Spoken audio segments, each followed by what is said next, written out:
Welcome to Grant's Rock Warehouse, and today we have a subscriber with us, and this subscriber is taking us on a tour of his extensive 8-track collection.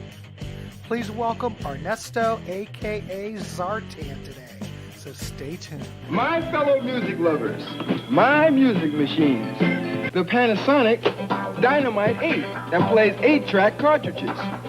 It's a blast. Their terrific colors play on batteries and electricity. But what makes the Panasonic Take and Tape and Dynamite 8 so right is that they both sound like dynamite!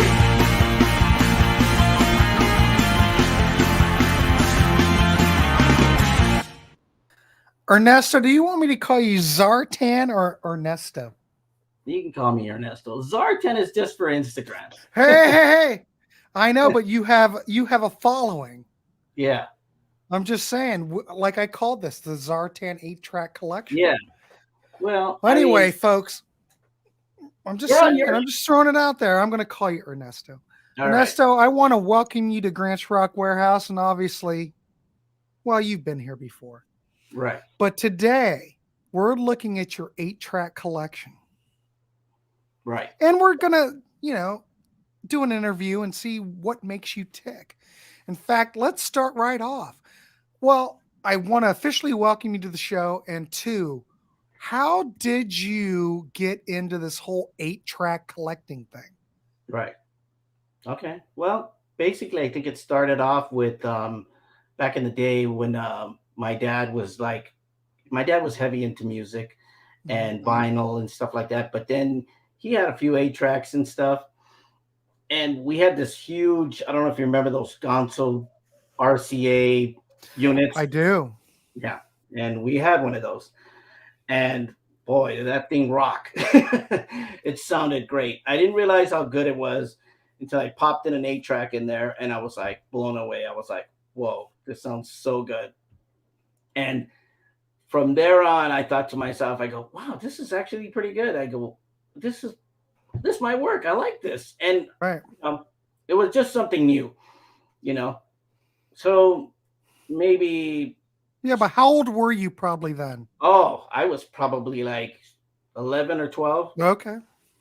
So I was just popping anything into the 8-track player. And I was just blown away. I was just, because I didn't have my 8-tracks yet. I was using other people's 8-tracks like my dad's and stuff and just playing anything, and I just loved the way it sounded. And it was like, I didn't care about the cracks or the pops and all that. It just sounded so good. There were cracks and pops in the, oh, you mean like the track changing? Yeah, yeah. And listening. That is a bit annoying though. Right. It wasn't the perfect sound, but coming out of that RCA unit, it was like bombastic. It just sounded so good. And it helped because it was outside. My dad had a patio and we had it outside and we would just play music out there, and it's like, whoa. It was my first taste of vintage audio, put it that way. Okay. And I just started of course I was into vinyl and tapes. Of course I started from tapes, started collecting tapes, got into vinyl, back and forth. And then maybe like before I got to like high school, I think that's when I started getting into 8-tracks. I would go to like thrift stores and yard sales, anywhere and everywhere to find these things because I liked the way they were. They brought back a memory that I hadn't heard in a long time. Yeah, I see that because a lot of the stuff, the whole cassette resurgence, a lot of the vinyl resurgence is because, well, a lot of these baby boomers or Generation Xers remember all the vinyl and stuff. Right. But then it kind of caught on with, Generation Z and all that. Oh, I totally get it. Yeah. It's just something different that I wanted to get into. And like I said, I already had vinyl, I had tapes and all that. I just wanted something different, unique, something that nobody else really was collecting because back then nobody was collecting them. It was more of a joke almost. Right. People were like, what do you want that for? It's junk, To them, it was junk. To them, it was like something that was just forgotten. You know what I mean? It just, nobody cared about it. Because at that point, everybody was moving on to CDs, It was just something totally new and fresh. Nobody cared about that stuff. And so, Well, crap, when you're doing it, think about it. When people were going to the CDs, they were moving away from cassettes and vinyl, right, right. I mean, by that time, I don't even think 8-track even had, I mean, it'd already been written off, hadn't it? Or no? Pretty much, yeah. And remember, this is before the internet. Well, the other thing is, don't forget Tim Derling's book. Yeah. And I wish I have one, but it's downstairs. I should have had it. Right. The last 8-track probably was what, 87 maybe? 88. 88. Yeah. And the record clubs, they kind of milked it for a while. Right. Yeah. Because until 1990, Radio Shack was selling blank 8-tracks still. Until 1990. 1990. Isn't that amazing? Well, there are some, well, I don't know. Yeah. When was the last year they probably made a consumer, I don't know, component 8-track player? When was that? When did that start? That's a hard one. I do know that back in from what I read and what I remember, in 65, there's BM Bolt. There he is, Byron. He had a Sears portable 8-track player for Christmas 1977. Lucky guy. Well, if it was a portable 8 from Sears, it was probably a Sanyo or maybe a Panasonic. That's who made their stuff. Kind of like the one I showed you before. I have a Panasonic. Actually have two of them, two portables. Yeah. But, I don't really know the last home unit. I don't know exactly because it's like I have a few of them, and I've showed you pictures. Oh, I know. And so I don't know the exact date and all that stuff, but they were out there, but nobody was collecting them. It was like they were just sitting there. They were just like in the used sections of thrift stores and everything. Nobody cared. Everybody was moving on. Everybody was moving on to CDs. Everybody was moving on to surround sound 5.1. It's like that was the big thing back then, Right. And so it's just mind-blowing that here we are back again now. People are collecting this stuff, and it's a thing. Right? I don't think it's quite as big as the whole cassette thing. I mean, the media has been boosting that. Right. I haven't seen so much about the 8-track resurgence, but I think, since vinyl's been taking off in the last 10 years, I think there's been a resurgence in damn near everything. So I don't know. So, he's getting something. I'm getting something to show you. All right, show me something. But the thing is, when you first started to go out and collect stuff, was there anything particular you were looking at? Yeah. For? Or were you just trying to get everything you could get?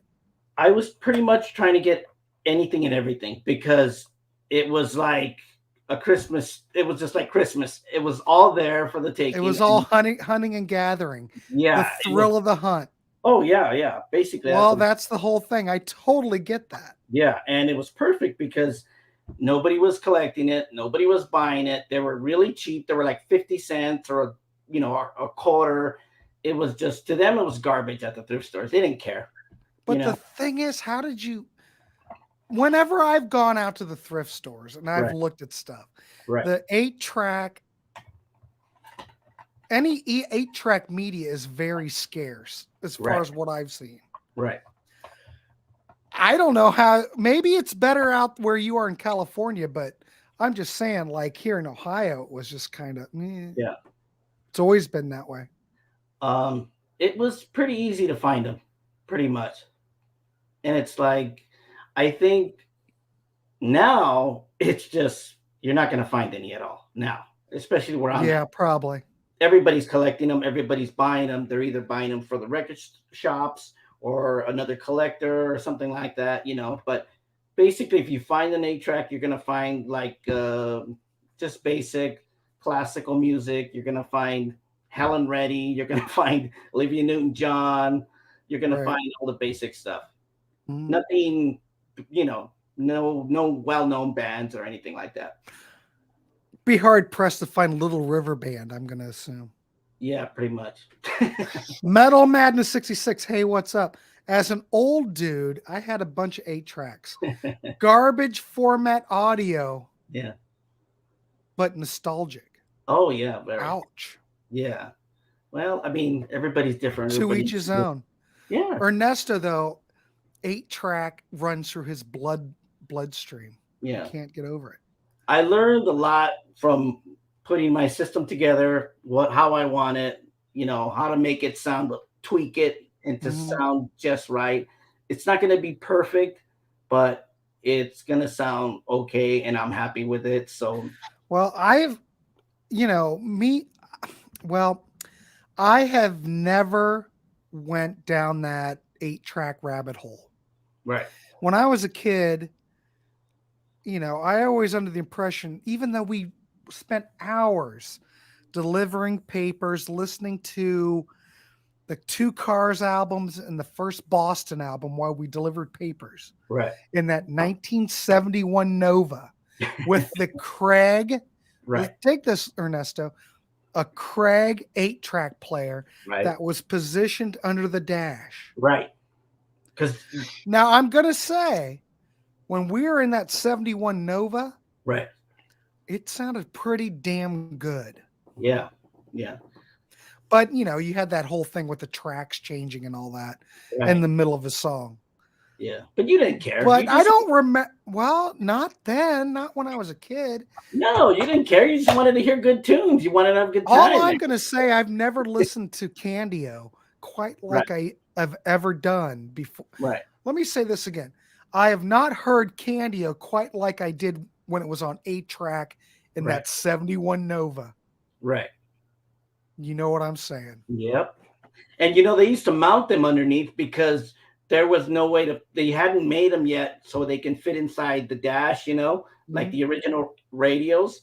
So they have to mount it. They had like a little chassis thing where you mount it underneath. Yeah, that's how this was. Yeah. So that was basically an option for most cars. The original car makers that did this was Ford. Ford put out the first 8-track player in 1965. In dash. Okay. In dash. The Ford Mustang and the Ford Thunderbird were the first cars to have it. I'll be damned. I did not know that. Yeah, 1965. Yeah. Byron says, I joined RCA Music Club shortly after that and selected my free 8-tracks. I remember getting Frampton Comes Alive, Foreigner's first album, wait a minute. Let me see if I'm reading that right. Barry Manilow Live. All right, Byron. I might have to block you from this chat. You have me kind of concerned. That worries me a lot. It does worry me a bit. Yeah. Of course, he was just a young boy, so maybe we can't fault him for that. Well, we're still waiting for Johnny Metal to show up. That's right. So it was just, I don't know, you just felt like a burning passion to just, well, I get it. It's that whole hunting and gathering instinct that a lot of these guys have. Right. I mean, we're not going out and hunting buffalo or anything anymore. Right. But if you like media, physical media, you kind of have that whole, I totally get it. I went out and bought a whole bunch of CDs today in the used bins. It was a good day. And here's And here's the funny thing about this is that when you go searching for this stuff, it's like they're not usually local. You got to travel and you got to go here and there, and you got to go to places that you can't even imagine where I've been. I can imagine. I've been to warehouses that are so huge and that people just accumulate so much stuff that it blows your mind. Mm-hmm. And then I've been to houses that look like the old West, where it's like the way they set up their house and everything. It's just craziness. And just going everywhere and meeting people. I met some great people, by the way, and just going and talking and getting to know these people. And it blows my mind that people have these stuff just put away somewhere in a corner or just collecting dust, and you'll be surprised where you can find this stuff. Yeah. Byron says, I was just in New Jersey at a record store and they had about 28 tracks for $1.99. They had some rock titles. I didn't buy any, but should have. They had the first Montrose and Cheap Trick at Budokan. Yeah. Byron, what the hell? First Montrose is hard to find. That should have been a given. You should have bought that one. That was at least worth $4.99. No, I mean that with peace and love. The Cheap Trick at Budokan, that one is pretty much one of the most common ones that you can find. You know what? I thought like the first Boston album would be. That one too. But Cheap Trick, Budokan, Boston, what else? I mean, if anybody's on here, when you think of 8 tracks, what album would you think when you're a kid? And I'm talking, we're all old people here. But when you're a kid, the number one 8-track that comes to my mind is the first Boston album. Right. If you don't listen to More Than a Feeling on 8-track, you're missing out on something. Right. And it also helps that you're in a 1971 Nova. Yeah.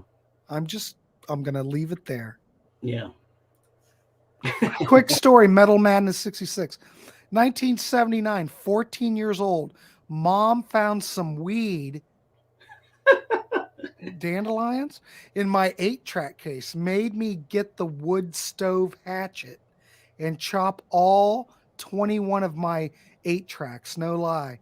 We had a rough relationship ever since. Well, Metal, I would imagine that would kind of shatter your dreams after that. Yeah. I never found any weed in my 8-tracks. Metal, was it your weed or just we need more of this story? Yeah. Anyway. But a hatchet. That seems pretty extreme. Yeah. So Ernesto, there's Star likes that. Star likes that story. Oh, okay. Wait a minute, look. Oh. We've got some props. Pay attention, everybody. Shit's getting real. We got something here. I don't know can you see what it is, Grant? Well, it's what it is goes into an 8-track player. I believe it's a cassette converter. Yes. There it is. Oh, Metal says, let's just say I was holding it for a friend. Oh, okay. That's the answer you give in court. Yeah. Look at this thing. And it actually works. Well, sure it does. Is that a Krag? What is it? It's Radio Shack? Realistic. Yeah. Here's the funny thing is, look at the tape that I have in here. I have the Cars. April Wine, Nature of the Beast? Is it Candio? Cars, Shake It Up. Yeah, that's good. I'm down with that. And the funny thing about this is that, if you didn't have anything like this, you couldn't play your tapes. You needed this. Well, by the time that came out, you should have had a decent cassette player in your dash by then. Oh, yeah, but I had a cousin of mine's had a 75 Toyota, I think. El Camino? No, Toyota truck. You should have said El Camino because that would have been a better story. We used to plop this in there and play our tapes because, I didn't want to damage my 8-tracks on this cheap truck. Right. But these things, man, I'm telling you, are lifesavers. And you can still find them. Don't get me wrong. If you go on eBay, you'll find some. Well, I don't need that. If anything, I need the other way around. Yeah, that's true.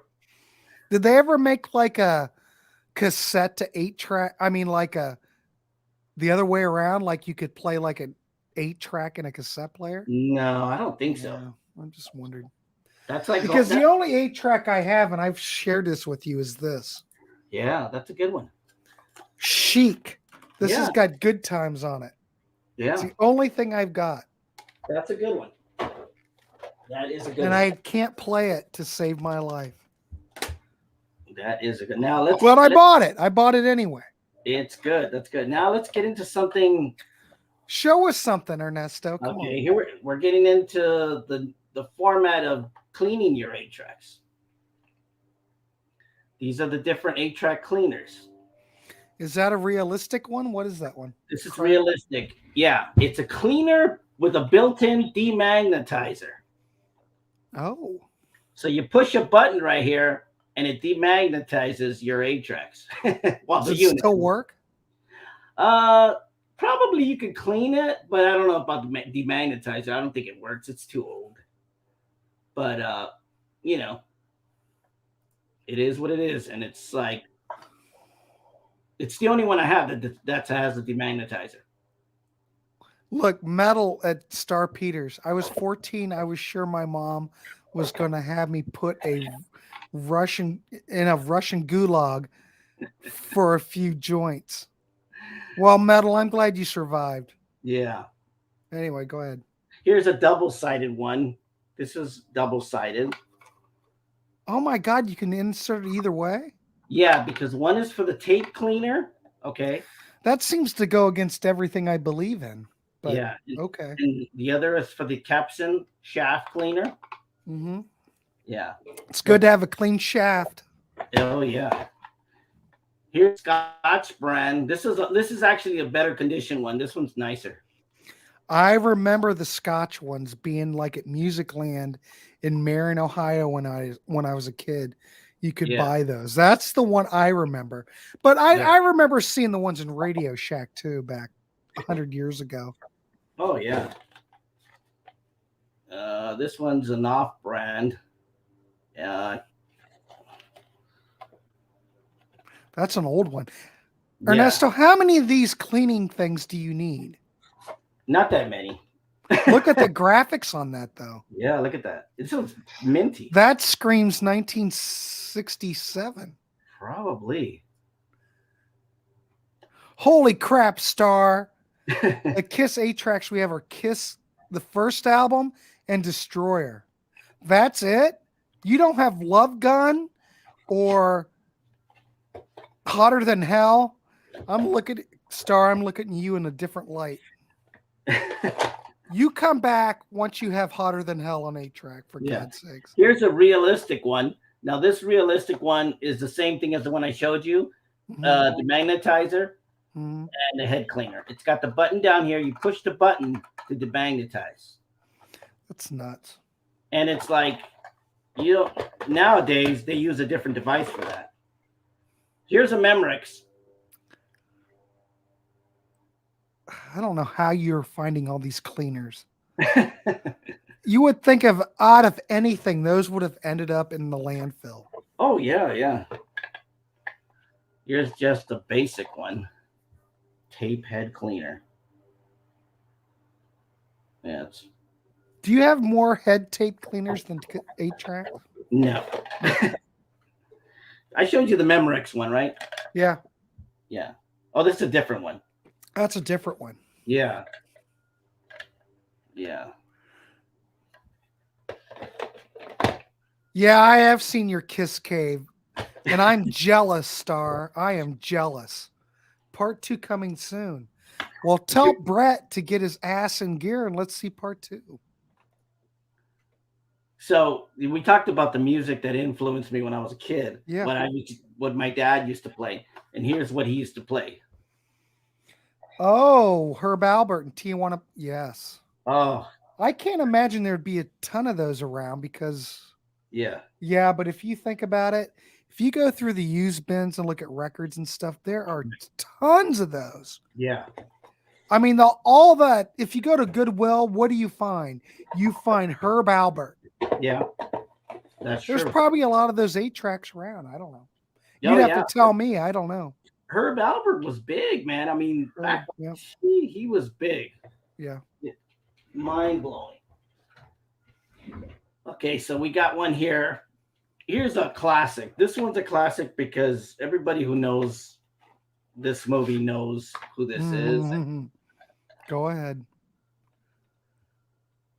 Is that the soundtrack for a Clint Eastwood film? Yes. I can't make out the text. What is it? See if you can see it. Oh, A Fistful of Dollars. Yeah. This is holy crap. That would have to be rare as hell. Yeah, this is a quad. And it's quad? Yeah, it's quad. This has Have you played it? maybe once. this is this has got a music for a fistful of dollars, for a few dollars more, and of course the classic, The Good, the Bad, and the Ugly. Both? All of them, yeah. On an 8-track, they can put all that on there? Yep. Seems kind of crazy. I Look, know. we got a wow from Star. You're right, Star. I'm surprised. This is important history though, because Hugo Montenegro is legendary for the quad sound. Mm-hmm. Without him, there would be no quad sound. He is one of the first who came out with the quad sound. Mm-hmm. So it's very important that people understand that without quad, there would be no surround sound. There would be no. Oh, I know. That's like the original. Yeah. Yeah. He's legendary. His soundtracks are legendary for everything that has to do with music and production and everything. That is cool. It's important. And you know the sad thing about this though is that recently I found out that when he passed away, I don't know how long ago he passed away, but they recently found his collection of whatever quad 8 tracks. Well, no, not quad, but his collection of all his things, like when he passed away. Somebody found a storage unit in Palm Springs, California. Yeah. And they found all his stuff in a storage unit, just buried, just forgotten. And it's crazy. So this guy I was talking to told me that they found everything. They found all his stuff and everything. And I was like, just blown away that they just forgot about it and they put it in a storage. And whatever they had in there, I don't know exactly, but he was just letting me know that that's what they found. And, Metal madness. Speaking of Herb Albert, that dude is 87, worth damn near $1 billion. That's nuts. Yeah. Well, he was half at A&M. Yeah. That's true. Herb knew what to do. He's a businessman,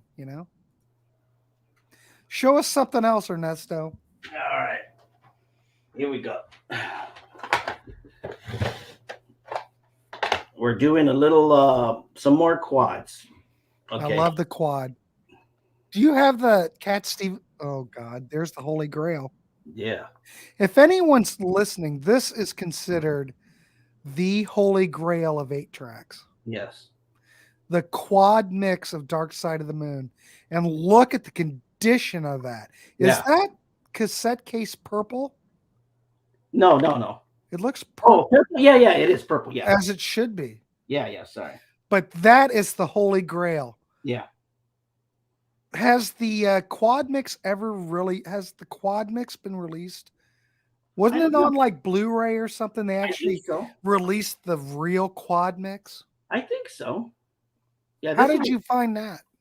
Well, here's a funny story about that. A buddy of mine who's a collector. He's a big vinyl guy, and he just picked them up. And then what happened is we did some kind of trade or something, and he wasn't really interested. So we traded some vinyl for the 8 tracks, and so I gave him some vinyl, and he gave me the 8 tracks. So I was like, I'm going for it. So, and you got that in the trade. Yeah, and I got this one too. Adam Hart, is that quad? Yeah, that's quad too. Holy shit. Yeah. Zeb, hey, Zeb's on here too. Zeb, the real quad mix is in the box set edition of Dark Side of the Moon. Okay, thank you, Zeb. Yeah. And this one's minty too. Hey, Zeb, you've ever heard the quad mix of Adahart Mother? Throwing it out there, boy. Yeah. Holy shit. I don't even think Zeb's ever seen an 8 track in this country. Zeb, have you ever seen an 8 track in your country? Probably. But that is beautiful. Is that purple too? Yeah, it's purple too. So did the Capitol 8 tracks, or were the Pink Floyd ones purple? I think just the Pink Floyd quad ones are. Because here's a regular one. And it's on Harvest, isn't it? Yeah. Here's the regular one, see? All right, show me the quad again. Okay. I just want to see the label. I'll be darned. Look at that. All right. Yeah, it's featured in the early years box set, but sadly only the suite. Oh. Well, That's a shame. He didn't answer you. Ask him if he ever seen an 8-track. Zeb, what's the 8-track situation over there where you are? Oh, wait a minute. He says he has some quads, but never enough but never through an 8-track player. Oh, yeah. So I'm saying it. Here's the problem: is that they're very rare over there. The 8-tracks didn't really hit big in Europe. Yeah. You know, mm-hmm. consumer wise, they didn't hit that big. I don't know why. I mean, everybody had a car over there. They should have been a big thing. They had the home units and all that. You know what they were missing though was What? the 71 Chevy Nova over there. Of course. You've got to play it through a Chevy Nova from 1971. And it's got to be beige. Yeah. They didn't have that. I didn't have that. Okay, what else you got? Here's a funny bootleg, a Zeppelin bootleg. Wait a minute. Whoa. They had bootleg 8-tracks? Well, I know they did, but usually the bootlegs I saw were like country artists or really stupid things. I've never seen anything. I haven't seen a Led Zeppelin one. Yeah, this is a Zeppelin bootleg. But here's the funny thing. I don't know if you can read the little orange thing in the bottom. No, I can't. What's it say? It says, hit songs performed in the style of the original artist. Oh, so it's not really Led Zeppelin. No, but I mean, the cover Zeppelin. I mean, you can't get any more boot than this. So Zeb says 8-tracks were big in my neighbor country, Sweden, but never here in Norway. Oh, see? Well, I'm sorry, Zeb. Yeah. The Purple Dark Side quad averages $50. That seems low to me. Yeah, that's kind of low. I've seen them go for more. If you're having a bidding war, they're going to go up. If you put it like on eBay, if someone would use eBay like it was supposed to be. Yeah. See, I love the old eBay when you could bid. Now it's like people just throwing crap out and going, yeah, I need $50 for this. Yeah. And then condition-wise. No fun. Condition-wise, it has to be in good condition or else, Right. Bootleg 8-tracks. That's Star. Yeah.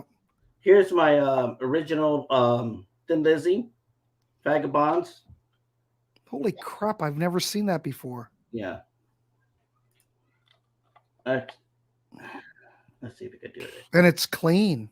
Yeah. That's the 8-track. Here's the cover. You've got the cover too. Yeah. I bet no one on this chat's never. I bet no one's seen that before. No. I've never seen that before. Okay, are you ready? I got a doozy for you. Ernesto, I've been ready all day.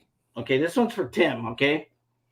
I don't know if Tim's on here. He knows we're doing it. When he sees this, he's gonna be shocked because I have something that he's probably had never seen before. Oh, wait a minute, Zep. Whoops, I lied. The entire Adam Hart Mothers featured in the early years. Oh, okay.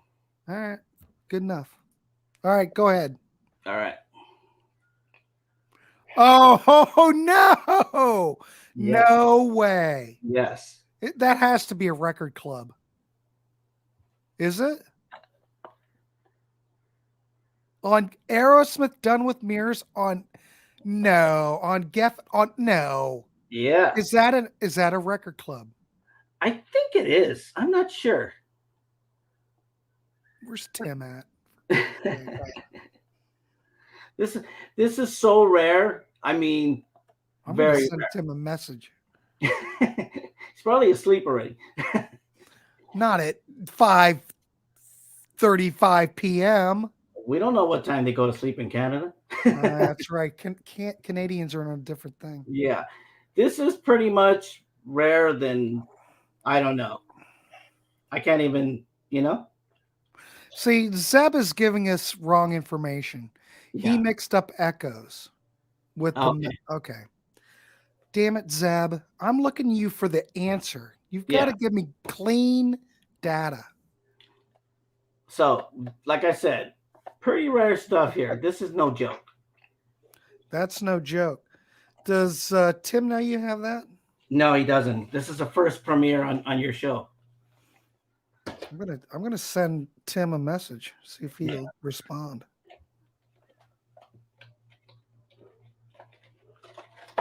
If I can find him on here. Okay. Okay. Here we go. Here's another one. This is a beauty. This is like one of my favorite albums. Oh yeah. Riot. Fire I've Down. never seen it on 8-track. I've got the CD though. Yeah, this is a classic. Fire Down Under. You can't get any more rare than that. Well, actually, you can, and I'll show you. Because I'm bringing them out. I'm bringing them out. Okay. From what I could have gathered. Here we go. I asked Tim if he had it. Let's see if he responds. Okay. The first Night Ranger album was out on 8-track too? Yep. Oh my God, I've never seen that. Dawn Patrol. Byron wants to know how many 8-tracks you own. Didn't he ask me this question before? Maybe. It's hard to say. I mean, Zeb, I'm just giving you some crap. Don't take anything. I love you, Zeb. I appreciate you being here. I'm just giving you some crap. How many do you think you own? Seriously. Oh, it's hard to say. Thousands? Probably. Okay. You see this album? Yeah, that's the second. Yeah, Midnight Madness. Yeah. That's a Star. Oh. She liked the Riot. Excuse me. What do you, Star? That Riot 8-track's killer. Oh yeah. See? Zeb, he's smiling. Yeah, I didn't want to piss you off. I'm just giving you crap. Midnight Madness was my first CD. Oh yeah, It's that's a a good good CD. one. It's worth. But did you? Oh, you didn't have it on 8-track though, Byron. Yeah. No, he didn't have it on 8. Oh, here's Tim Derling's. He does not. No. He does not have it. That's why I wanted to show it to him. Okay, here we go. Another classic. Is he texting you still? Yeah. Okay, here's one. Here's one for you, Grant. This one's too minty. I mean, it's like fresh out of the womb. Fresh. Crocus. That's like Headhunter, right? Yep. Fresh. Look at that. Look at how clean that thing is. I mean, that is beautiful. The cover is like immaculate. He's gonna tune in. I mean, it's like you don't even want to play it. It's too beautiful. You know? Hey, Star, what do you think of that Crocus album? Yeah, I know. I bet Star likes that. Yeah, tell her thanks. Look, Star's impressive collection, of course. You know, you're gonna have to show that Aerosmith one to Tim if he gets on here. Yeah, here we go. Here's a my God, Eagles on the Border in a. Is it like fluorescent red? It's an orange. Orange. Oh my God. This is a quad though. Oh my God. That's a quad? Yeah, that's a quad. I didn't know Eagles on the Border was mixed for quad. Yep. Oh my God. That's a quad. Crap. That has Byron, how much does that go for? Byron, look that up because that has to be rare. Yeah. The quad version of the Eagles. Yep. Byron, I've never seen magic and find how much that is for me. Now here's one that everybody asks me.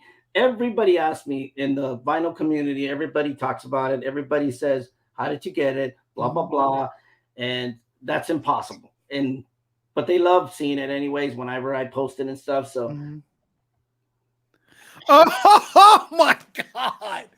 Is that Shout at the Devil on 8-track? On 8-track. No. Oh my God. You are like blowing my mind. You can't get any minty than that. Look at that cover. Holy shit. Oh my God. I've never would even thought that was out on 8-track. Yeah. Oh my God. That's amazing. And that has to be a record club.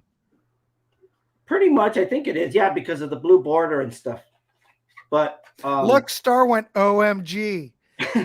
I thought she was my biggest fan, but I think it's all transferred over. Well, I got one for her. I got one ready. Let's see if she likes it. Look, she went, no way. Wow. Yeah. I would never have thought that Motley Crue would have been on an 8-track. I would have thought that would have been, too late. But you were saying the last one that was released was in like 88. Yeah. We're talking, that's what, 83, 84? Yeah. That had to be a. Yeah. Metal Man is so weird seeing that in Blue Borders. Oh, yeah, show that again real quick. Show it again, because that's nuts. Yeah. Holy crap. And oh my God. That is crazy. I have never seen that before. Yeah, no Look, wrinkles. There's Tim, Ernesto, my 8-track friend. And no wrinkles or nothing, no creases, no cracks. Tim, if you want to come on and shoot the shit with us, I'll send you the link. Here's the funny thing about it. I got that from a collection from a guy who was selling a bunch of 8-tracks. He had a bunch of 80s stuff. And then he told me, yeah, come down and I'll, see what you like. Mm-hmm. So I went down there and he had a big old container of them. And I go, no, dude, I'll buy them. Boom. No questions asked. I just. Oh my God. Listen to this. Byron says On the Border averages. No. Wait a minute. Byron, is that the quad version or is that the regular stereo version? Yeah, there's a quad version. All right, Tim's going to join on. I'm going to send him the link. Hold on. Okay. We might as well have Tim on here shooting the shit. Yeah. I got one for Star. Hold on.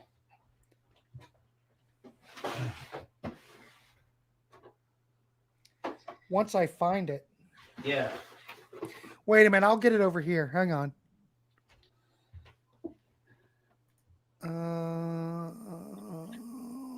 How do I find it? Wait a minute. Okay, invite. I got it. Copy.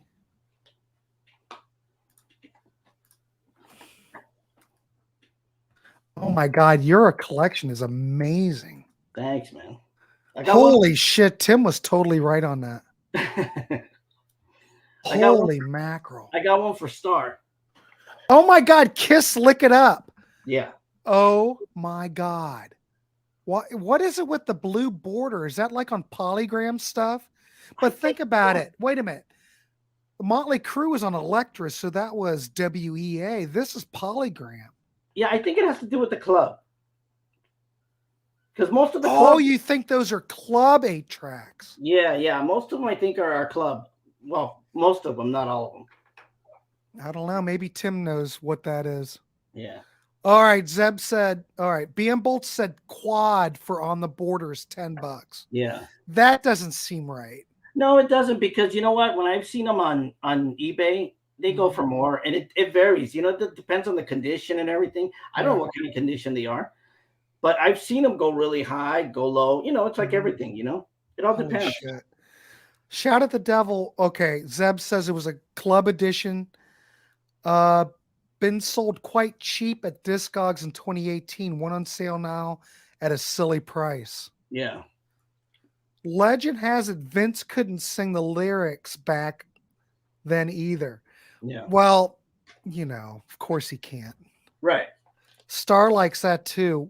My whole goal with this channel is to make sure Star is entertained, right, and she is happy. Well, here's the thing. It's like physical media is. Here comes Tim. Yeah. Shout at the Devil is $27. No, that's not Hey, right. Tim, welcome. Hey, Tim. Byron says Shout at the Devil is $27 average on Discogs. Yeah, see, that's not even right. I've seen it for. Can you hear me? I can't hear you. Oh.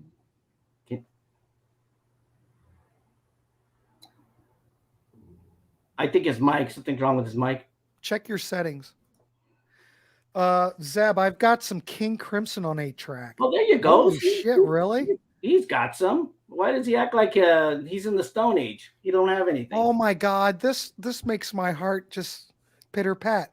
I'm her number. All right, thanks, Star. I appreciate that. I love that. But here's the thing about Dislogs. I mean, they have these strange prices and stuff, but I've seen them. I told you on eBay and stuff, they're going for a lot. People are always bidding, and the higher the rarer the tape, the higher the bid. Test. You're in. I hear you. You're here. You know? Can you hear us? Uh-oh. I can't hear you. Hold up. All right. You sounded Last great, minute. though. All right. You're good. We're good. We're just, shooting the shit. It's all right. You know?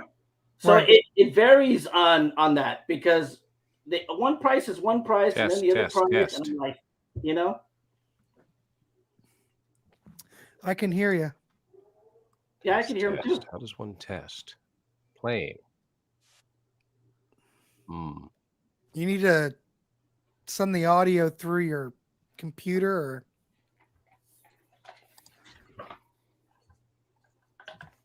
Oh, Thompson twins into the gap. No shit. Really? Classic. Well, I mean, Tim, we've done. Can you hear me? Star, look at her going for comedic effect. Do you have any other Thompson twin stuff? No, hold on. I love that Thompson twins album. I'm gonna drop out and try Come something. back in. Okay. I love that. Oh my God, you got Built for Speed. Yeah. But that Thompson twin album is awesome. Of course, the Stray Cats I've never seen that before either. See how I have the blue? It must be a record club. Yeah. Do you think that's RCA or BMG? It says EMI. Yeah, but the record club. Oh. I mean, was it the BMG record club or do you think it was the Columbia House? Good question. I don't know. Because it says Columbia and then Capitol. Then it was Columbia House. Yeah. Because they all have that. Does it have a C? Does it have a CRC on it? No. Here comes Tim again. Hey, Tim. Hey, I can hear you. Can you guys hear me? Yeah, you sound good. All right. Excuse my phone here.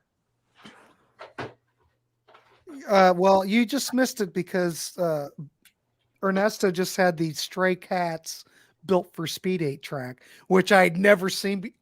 And Billy Idol? Yeah. I've never seen that either.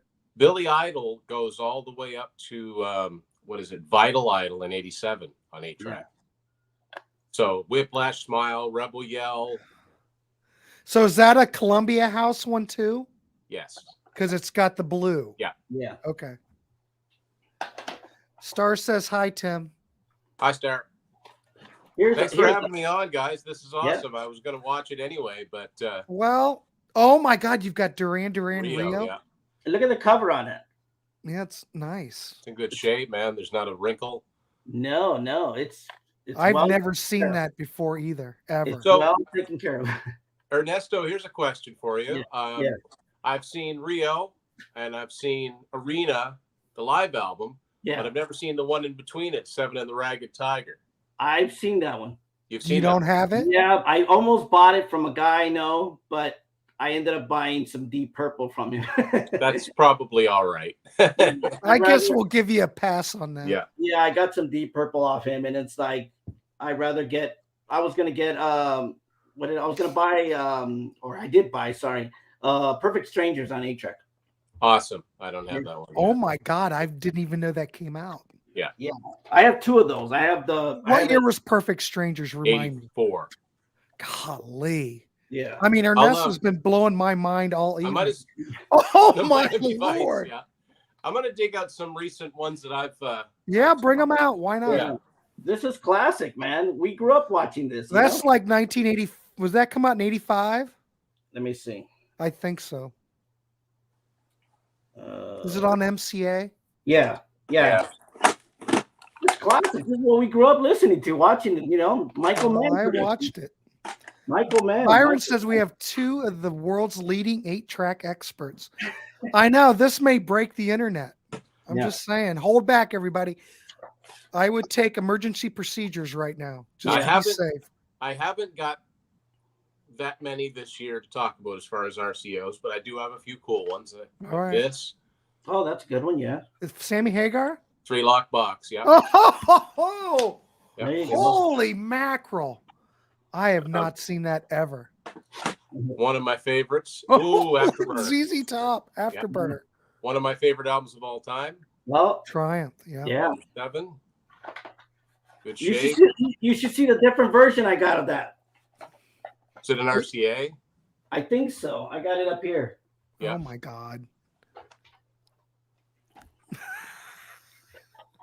I'll show you this one first. Oh, I was Go-Go's. gonna say that's a different Talk, version yeah. of Thunder 7 that Talk I've show. seen. Yeah. I didn't know that came out on 8-track either.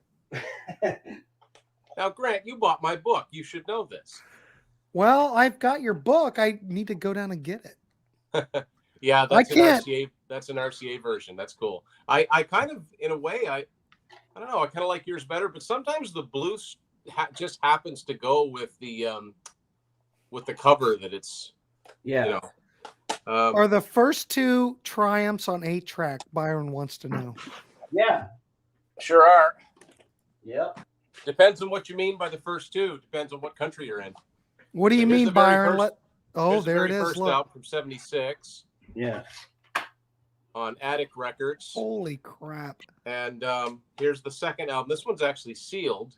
Oh, that's Oh, good. Rock and Roll Machine on Oh. Attic Records, and It looks like it was a cutout. Yeah. probably was. It's got a price tag of $4 on it. Look at that. But this is the first U.S.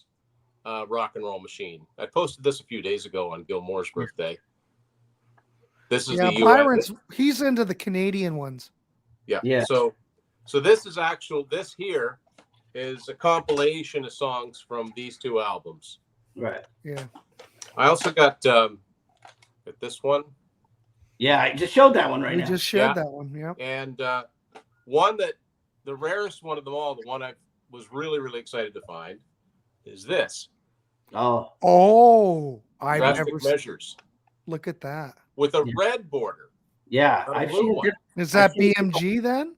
No, this is Columbia House. Be damned. Okay. I got. Yeah.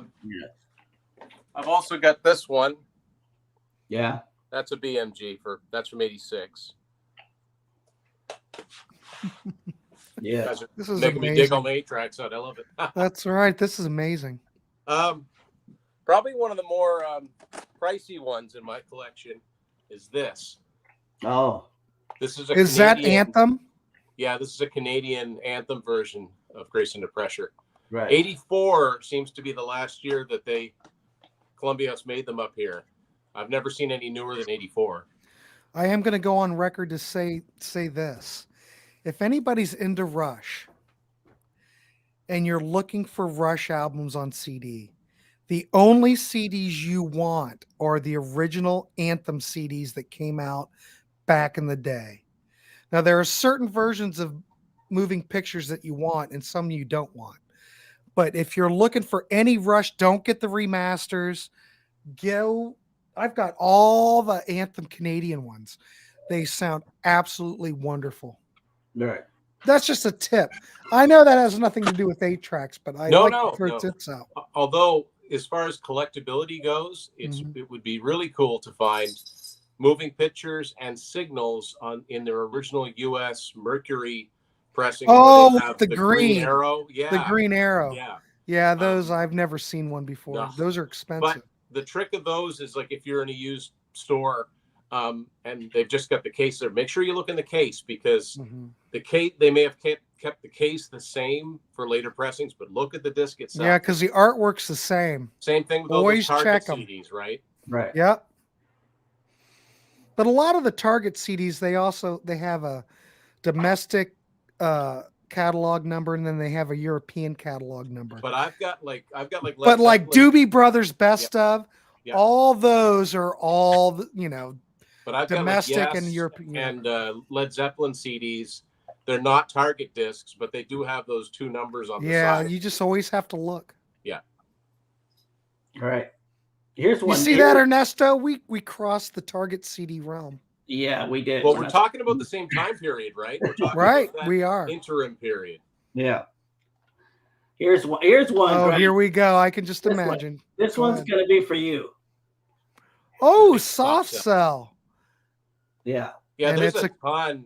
There's a ton of new wave and like Yeah. that It's stuff. a classic right here. This is a That's on classic A-Track. album. That's a Classic. great record. I'll give you that. Ernesto, is that one of the Columbia House ones that's got like the smaller print on the spine? Let me see. No. No, because some No. of them, like 81. Show us the 82, spine for the hell some of of it, them so do. everyone else sees it. No. Show us Like- the spine. Yeah, the side of it. There's no side. It's just empty, blank. See? No, No, on the no. end. No, but sorry, the Oh. end of it. I'm not using where the label is on the end of it. We're using Oh, CD oh. terms. The spine. Yeah, there. Yeah, see, that's what I mean. It's got the small. Is print. that small? Okay. Yeah, yeah. Compare that with. Okay, well, I'll show you. I got a good example here from the same artist. So Yeah. this was something that they were doing around 81, 82 or so. So, for instance, these are both Columbia House versions, Standing Hampton, and then 3-lock box. So And they're Standing totally Hampton's- different. Yeah. And these are the only Geffen 8-tracks I have. Because Geffen was a relatively new label in 1980, I think. Right. Holy crap.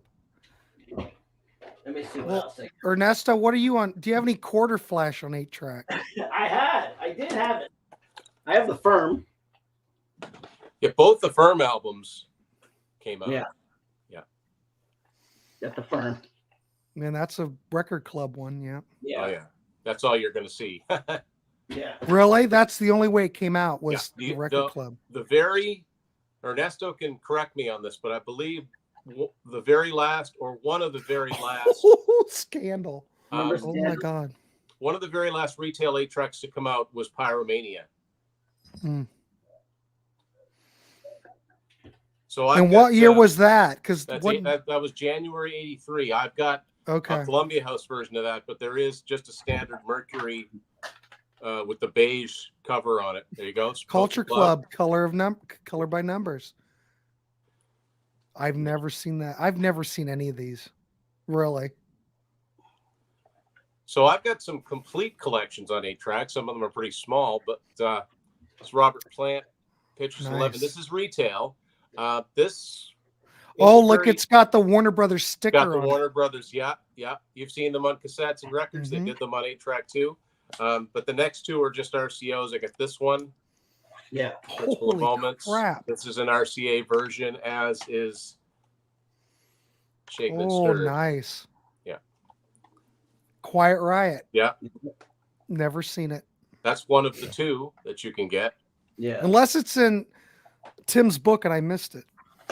Well, they'd be in the year end. The titles would be in the year end section anyway. Okay. Let me see. Ernesto's probably got some of these too. Columbia House, they would The change Scandal, things. the other Scandal one. Yeah. Let's see. Columbia House would periodically change that they would. Oh, That's a well, highly that collectible has one. to be worth some money. Yeah. Now that's interesting too, because that must have been Byron, like look that up. must have been a reissue, or not a reissue. I don't know where Byron's looking, but he's getting false information. How much is that going for, you think? It depends. I don't know. I really can't tell you because the prices are vary. It's up and down. I mean, I'd go for Discogs because usually things aren't jacked up. And Right. you can always look at the past sales so you know Yeah. how much things go for. But when stuff is really, really rare, they've never been on sale. Right. Ernesto, I'm sure, has got some like this. So Columbia House, at a certain point, they would put it in these cream-colored. Oh, loving Yes. every minute of it. Yeah. Now everything else looks the same, Yep. and I got another one like that. Oh, raised on Based radio. on radio, yeah. Yeah. Holy mackerel. But they went back to their standard way of doing it because so far the Why? newest What's that, RCO. Ernesto? What is that? Oh, It's Moody Blues, right? Blues, yeah. That's a quad. The The you're newest- killing me with the quads. Yeah. The newest one I have in RCO is this one, Oh, okay. Tango I've in the never Night, seen that. 1987. So this one's a little beat up. Yeah. So Ernesto, should I have kept my Cat Stevens quad and sold it to you? No. Do you already have it? No, I mean, you could have kept it for yourself. What am I going to play it on? I can't play. Oh, the best of bread. Yeah, then there's this. Yeah. Now, You must have known about Tim. this. Yeah, I know about that. That's expensive. Yeah, I happened to snag one. Sex Pistols averages $65 on Discogs. Yeah, this is the one for Thanks, Tim. Byron. I appreciate it. Here, Tim, right here. Ah, that's so awesome. That's so awesome. I don't it. have. I've got them all the way through Rock and a Hard Place, but I don't have Done with Mirrors. Yeah. Look at that. That's and amazing. I also but to make up for the fact that I don't have Done with Mirrors, I console myself with the fact that I found this. Oh, there you go. I've seen Holy crap! I've seen that one. I've never. I gotta get. I gotta get Let the Music Do the Talking. I don't know. Maybe Ernesto, you know, is it once a rocker, always a rocker? Come out on 8-track. I've seen that too. Have you? And that was on MCA by then. I never bought it though. Yeah. I see. Here's the thing about me. It's like when I'm collecting something, I usually try to find the rarest first because I already know the common stuff are going to be easy to find, so I don't even go for that. Right. Because my friend, one of my good friends, is a Kiss collector, and he always tells me, "Oh, you didn't get this one. You don't get this one." I go, "No, because I can find them really easy.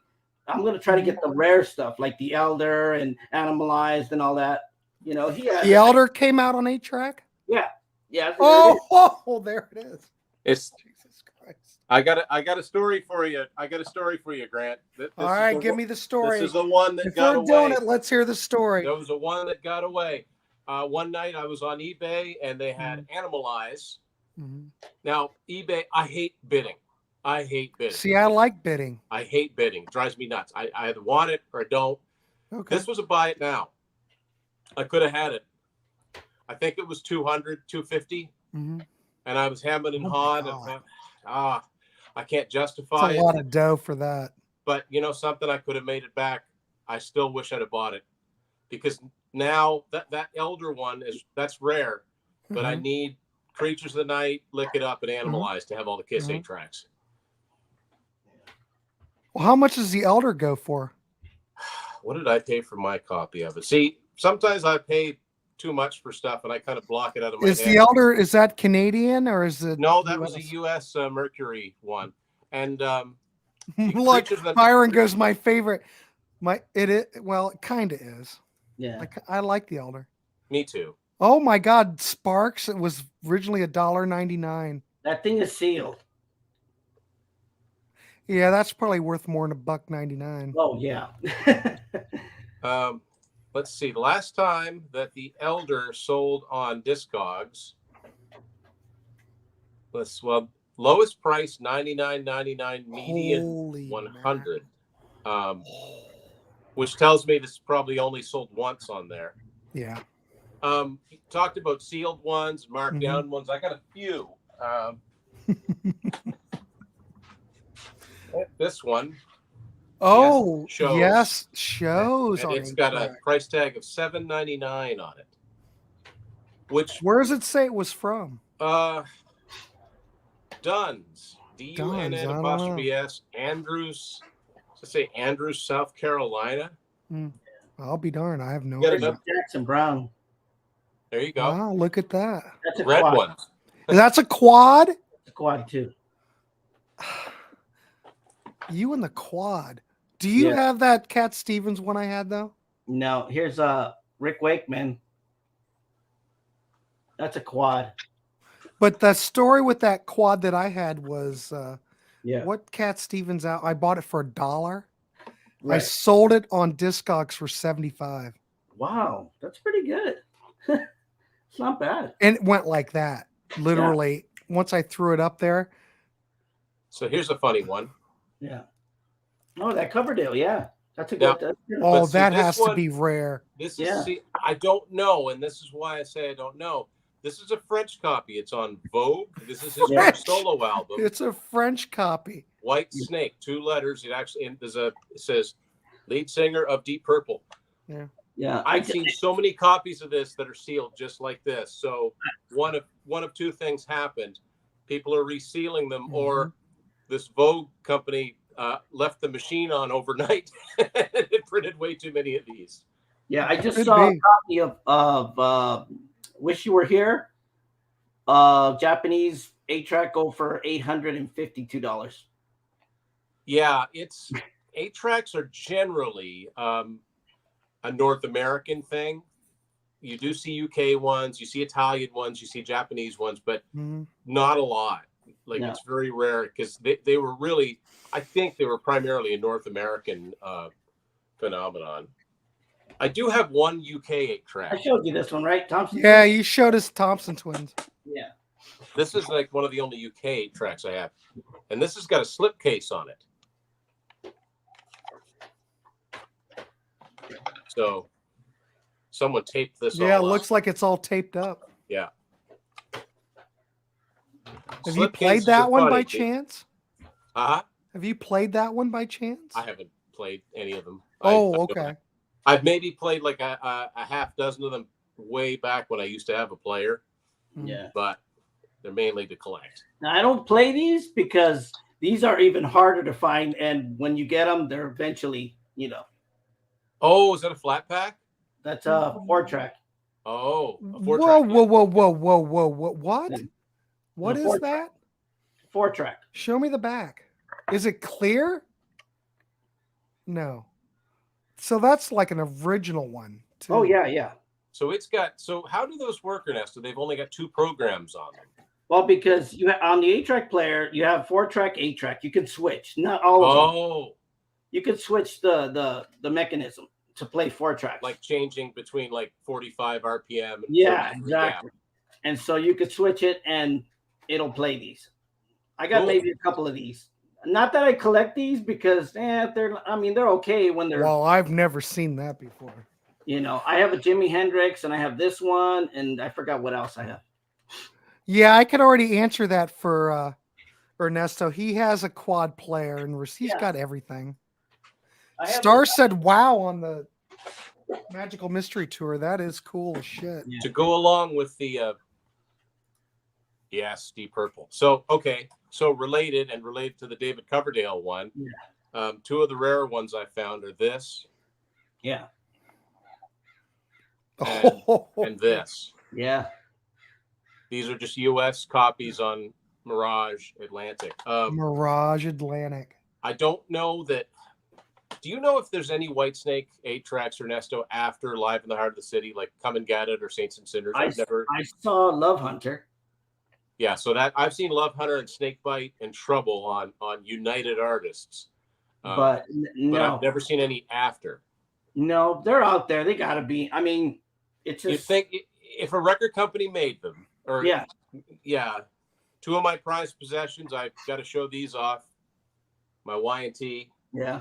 Yesterday and today. Those have to be rare. Both with slip cases because they are, naked 8-tracks. Yeah. No artwork. Look at that.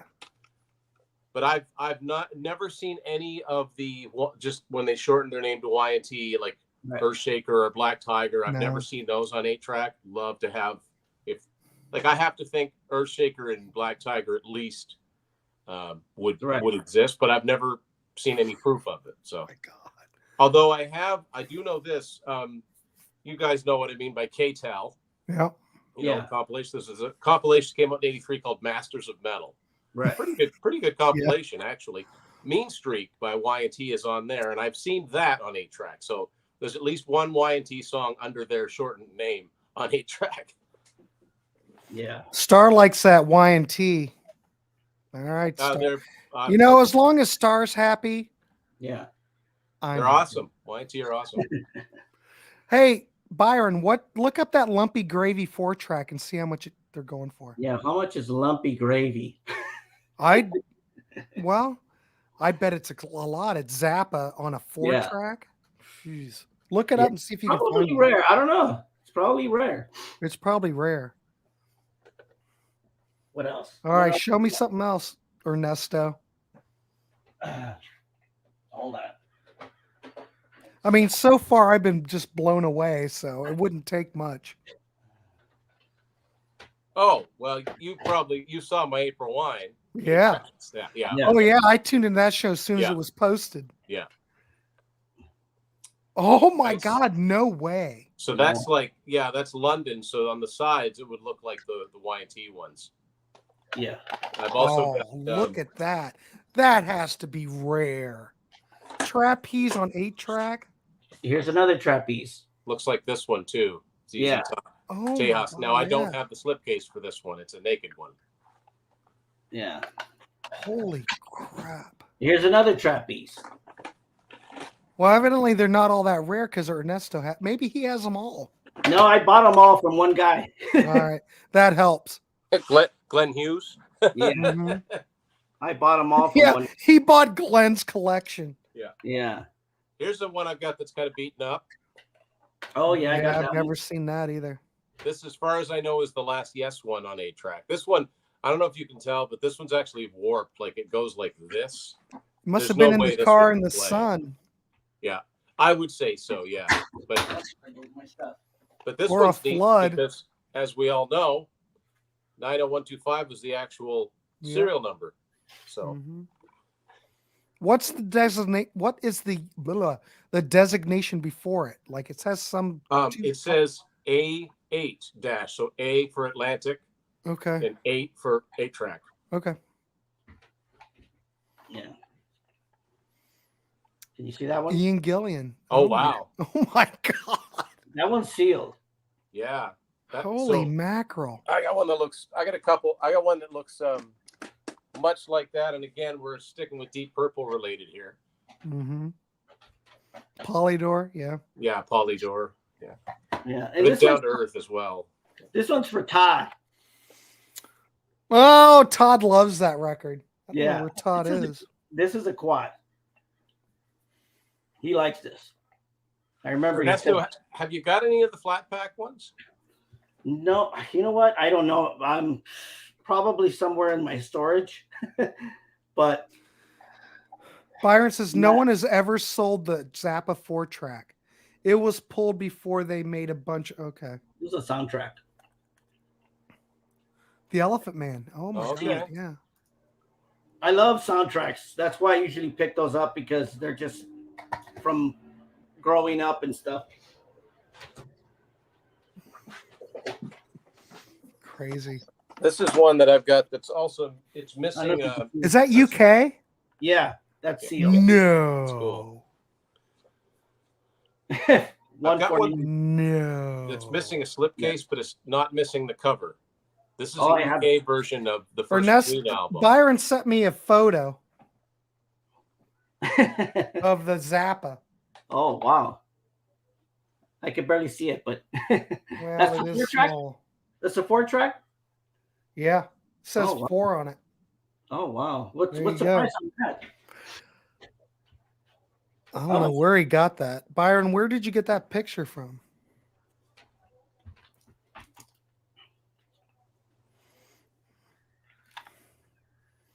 In rock. Oh, very cool. Oh my goodness. Now this Warner is Brothers reprise, yeah. 8-track stereo. This is what my end rock looks like. It's Canadian. Yeah, that's a good one. Look And at it's still on Warner's, right? Yeah. Yeah. And for some reason, instead of just having a solid color, the paper's got this wood grain look to it. That was weird. Yeah, very weird. Oh, he got it off Discogs, just a picture. Okay, cool. Yeah. Oh my God, no way. And also, what's the live album? Worldwide Live. Mm-hmm. Yeah, that one. That's a good one too. If you can find it. Yeah. Byron, do you have Byron? Ernesto, do you have Love Drive on 8-track? Yeah, I do. Of course you do. That's Michael Schenker. Wow. That's cool.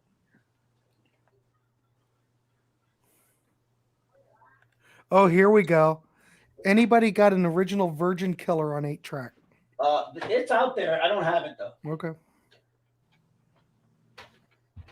Byron, I guess that's no. Oh, look at that. And that's what cover it came out with. Yeah. Do the Scorpions hold the record as the band with the most controversial covers? Yeah. Yeah, a lot of that stuff. I can't believe they even put it out then. That Virgin Killer one's pretty bad taste. It just is. There you go. That's in much better shape than mine. Holy Mine was in crap. the sun. Yeah, this is An Electra? What has. is that, Ernesto? Is that the Electra? No, it's a UK EMI. Oh, it's an UK. EMI. Yeah. How did you get that? Randomly, I just found it at a shop. So what would happen with these is that it would have had the slipcase with the cover in color. Yeah. Yeah. But yeah, that's the only one I have like this. Star's got the original copy of Virgin Killer vinyl before they had to change the cover. This is a grail of mine too. Oh, oh my goodness. And look, it's got a sticker on it. But yeah, you don't it would see be that era.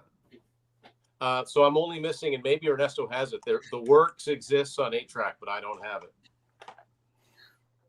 Defenders of the Faith. Wow. Yeah. Wow. Like, oh my God. Metal ones are particularly rare and very much in demand. Now Dawkins. The problem is they're expensive. Yeah. Very Under expensive. Lock and Key is the only known Dawkins one. You can see a Okay. picture of it on Discogs, but I don't have it. I'd love to Look, have there's it. a cat behind you.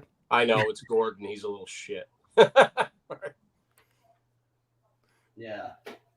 Yeah, there's one Dawkins 8-track that we know of under Lock and Key, which We know Tim's got April wine. Ernesto, do you got any April wine? Yeah, I got the two. Hold on. if I've got it, Ernesto's got it. Okay. No, I'm missing the For first sure. one. I have, Oh, here we go. Oh, that's cool. That looks different than mine. Yeah, that's Mine's, Aquarius. Actually, mine, Ernesto, I have a cassette that looks much like that. Same color. But my Live at the El Macombo is, and I had a hard time finding Live at the El Macombo. Oh, he's got two of them. Yeah. Oh my 74 God! Of live course, album. Ernesto's got two of them. Oh, you had a course London he one does. too. Look at that. This is what mine Golly. looks like. It's a U.S. Columbia house. Yeah, Oh. the red one. That's cool. Yeah. See? But I had the hardest time finding the two live albums and the very first album to complete my April Wine 8-tracks. Yeah. Does anybody know if Cheap Trick the Doctor came out on 8-track? That'd That'd be 1986. I think Next Position Please is the last known Cheap Trick RCO. Okay. So, I mean, see, Columbia House was owned by CBS, so you'd think that Standing on the Edge and the Mhm. Doctor, and maybe even Lap of Luxury, but no one Oh, seems you to would know think. of it. But Of course, Lap of Luxury. That's pretty late. yeah, but there you go. Yeah, but Lap of Luxury came out in like what, May of '88. So we Yeah, know well, that the they last went up one till came out. November. Okay. Journey's greatest hits in November of '88. All right. So it's possible, especially for a CBS artist. Metal Madness. How about we looked at some Triumph? Triumph, Russia. Yeah. I don't have any Frank Marino, but I do. Oh, yeah, I have lots of Frank Marino. I got myself some Rush. You people, you keep putting out these requests. These guys are going to be Showed busy. the Grace Under Pressure one. These are my U.S. signals and exit states left. Amazing. First of all, I'm a big Frank Marino fan. I love Frank Marino. There you go.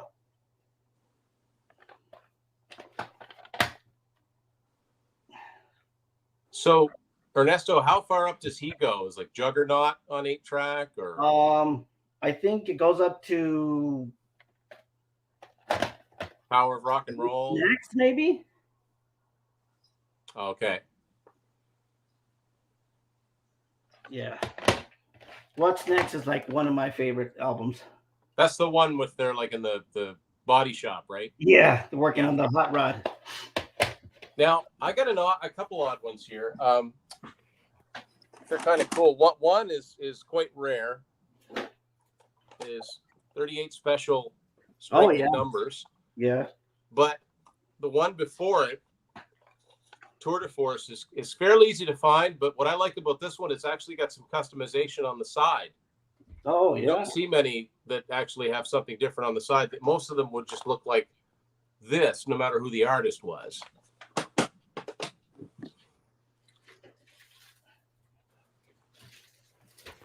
Here's a little Pat Travers. Show me some. It's a Pat Travers right there. Holy crap! I've never seen that. Yeah. What Pat album? What's the name? I forget what the name of that record is. Radio something. Radioactive. Radioactive. This Yeah. one's very it's got a lot of keyboards in it. So Grant, other than the Cheap Trick, the latest, the newest Cheap Trick 8-track I have is this. This is a retail. Yeah. 82 is like the main cutoff year for retail. And I want to share something with. I won't use this one. I'll use the example that actually. Well, no, I'll use this one. I thought this was the coolest thing. We've talked about Discogs a lot. Mm-hmm. And for anybody that's got Discogs and likes adding things to their collection, it was actually April Wine Nature of the Beast, which had the barcode on the side here. Yeah. A lot of the Capital ones did. So just for the heck of it, I scanned that and it works. Right. And it only comes up with the 8-track into Discogs. Yeah. Right. Man, when they bit those barcodes, they were ahead of their time. Yeah. I'm just surprised because that's like 81, 82. I mean, yeah, seems pretty early. But not whatever. only did it come up with the album, it came up with the 8-track version of it. So yeah, whatever was in that, it was in there. This is like one of my favorite soundtracks. Probably one of my favorite movies too. Is that Jaws? No, that's The Sorcerer. Oh, I was going to say Jaws too, just because I couldn't come up with anything. This is The Sorcerer, the Tangerine Dream. Oh, okay. If you like prog music, this is the band that So Byron wants to know if you guys have any Zappas. I do, but I haven't put away. I forgot to bring it up. That's all right. I don't Star have a lot likes of soundtracks. I have this one. Oh my God, I can't imagine the Flash Gordon soundtrack. That's nuts. Come here, Teddy. Yeah. That is, and it looks like, oh, that's beautiful. Yeah. Oh my God, how beautiful is that? Oh yeah, the Chrysalis ones. I don't have any like that, but you'll see like Jethro Tull ones, and the Chrysalis ones are green like that.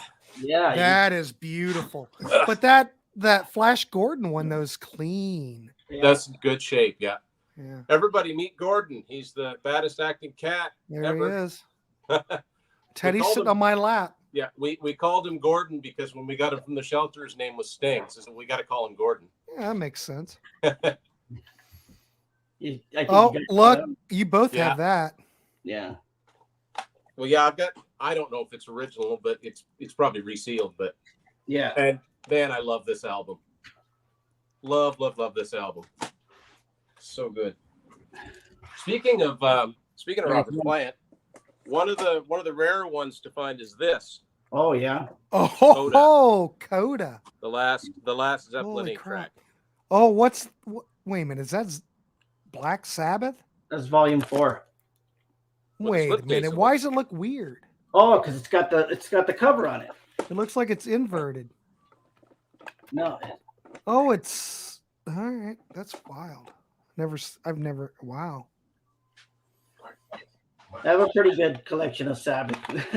I mean, I'm just blown away. But you know what? It just, like I said, it all comes down to like collecting and what you like and how you collect it. And Metal Madness says, dude, the movie The Sorcerer is so badass. Oh, yeah, that's a classic movie. That's William Killer Franklin. soundtrack by Tangerine Dream. I've never heard it. Oh man, that guy. That's an amazing album and an amazing group and amazing. It's just the movie's just great. I've got a pretty pink 8-track here. Oh, there you go. First Yes album. I'll be darned. Is that on Ampex? Well, it's on Atlantic, but Ampex manufactured. Because I used to have back in the day the Yes album on cassette. That was an original pressing. God knows where it is now, but it was on Ampex. Yeah, Ampex. I figured manufactured the tapes. Yeah, just like if you get old A&M tapes, it'll say BASF. Mm-hmm. They had this deal. Let's see what else would be kind of funny. Well, I'm gonna assume, Tim, all your 8-tracks are in front of you. Yes. Yeah. Yeah. I mean, the whole room is lined, but I'm just saying. Yeah.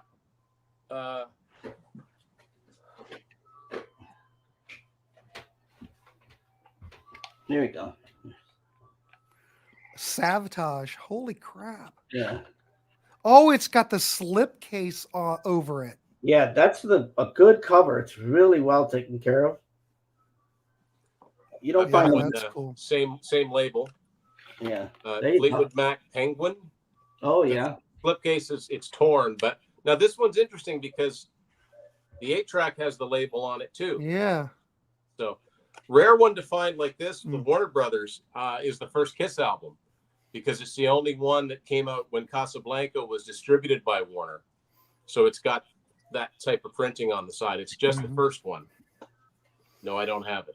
Well, I know Eddie Trunk has the original vinyl on a white label promo. Yeah. He showed it on some web stream he was doing. He brought it out. I went, oh.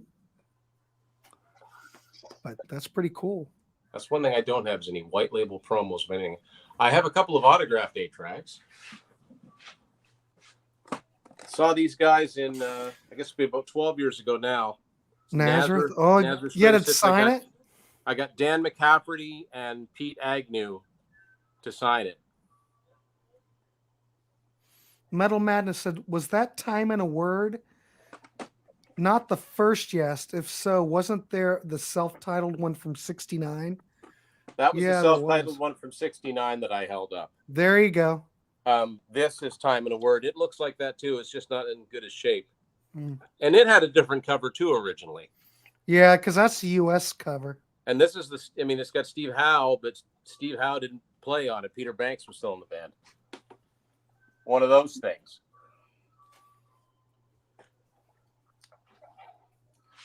So anyways.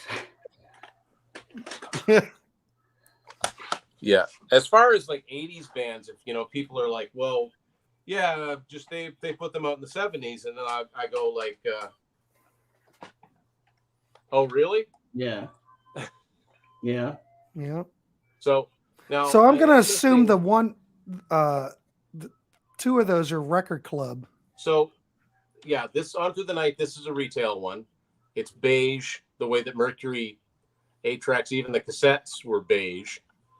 High and Dry exists on retail. This is just a Columbia House copy of the original version. Now I am missing the 84 reissue, which came out on 8-track, which I'd like to have, that has Me and My Wine on it. And this was like one of the first rare tapes I found on eBay. But again, this came out in retail. So you can find a version of this that looks like, hang on, break anything here. You can find a version of Pyromania that looks like this. Right. But mostly, if you're going to find it, it's going to be an RCO. But okay. Phone ringing? Ernesto, are you playing music? No, that's my ice cream truck. Oh, that's funny. Shit's happening in California. Oh yeah. Stop me when I'm passing by. Yeah. That's the good humor, man. Yeah. Well. And there's this thing, which is in terrible shape, the one I have. Yeah. 5150 is on my Grail. I'd like to get that one, have all the Van Halens, but maybe someday. Yeah. I found an awful lot more than I thought I ever would. So here's something very 80s. Oh yeah. Oh my God, Survivor. Yeah. That's a good one. I found this one for $1 in Portland, Maine. Oh, there you go. I couldn't You believe don't it. see that one at all. Yeah, usually when I'm going through, the only thing that I've ever found that was like, other than that Cat Stevens quad, I found a copy of Queen 2 on 8-track on Elektra. That's not one you see all the time. And I didn't buy it. It was $1. Usually with Queen, you'll see The Game. You'll see that one a lot. The greatest. Or you'll see, I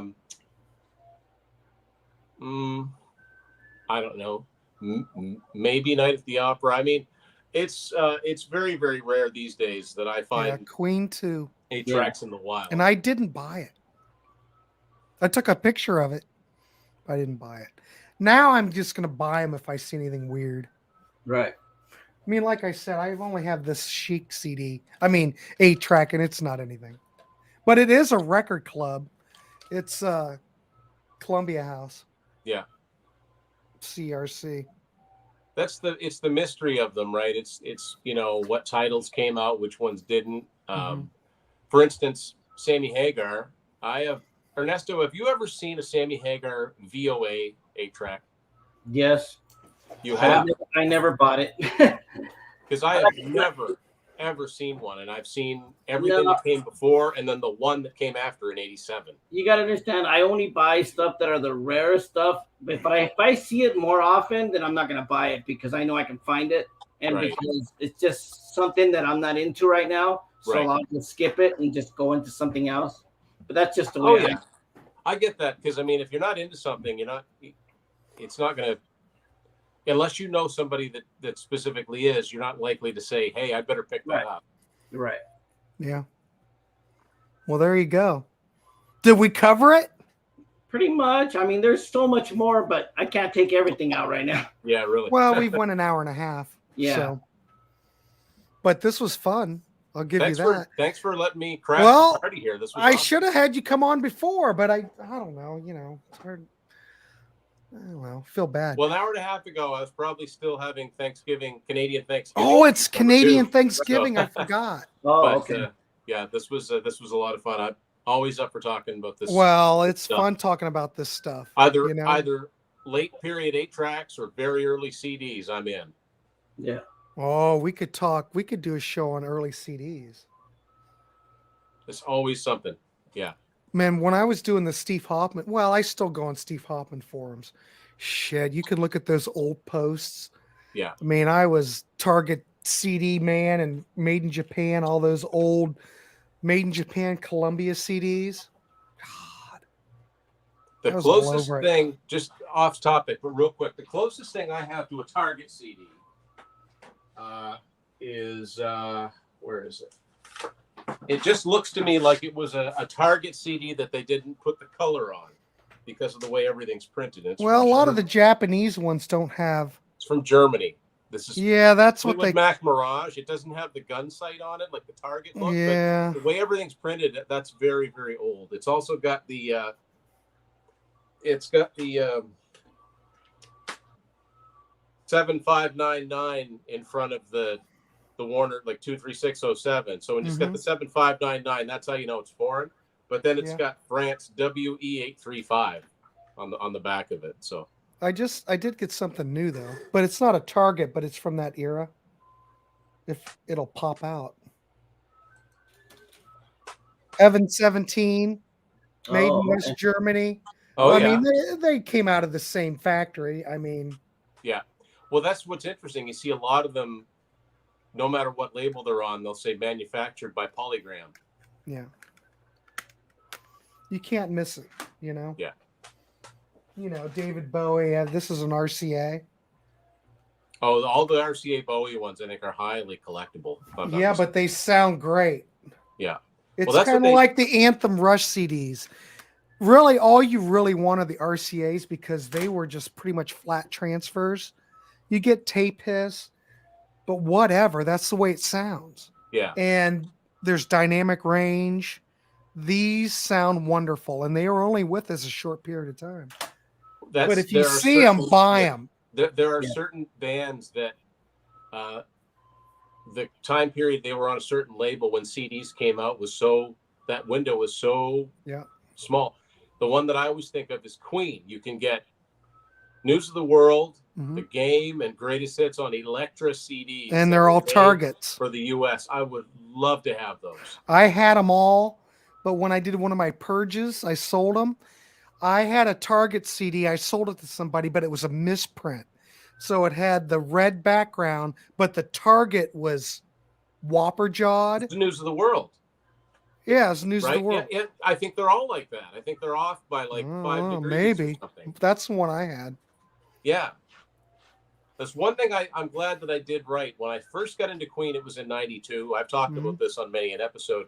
And really all you could find in the stores was the Hollywood Records reissues. Yeah, and they're okay. Those Elektra ones sound really good, though. and they were readily available, and sometimes they had bonus tracks. But I'm glad I made the right decision, because you'd go to a record store and you could tell something had been there for a long, long time. They had the works on U.S. Capitol in the long box. Yeah. So I bought that one instead, and I'm glad I did. I've got. Was it red? Was the CD red, or was it? Yeah, you remember?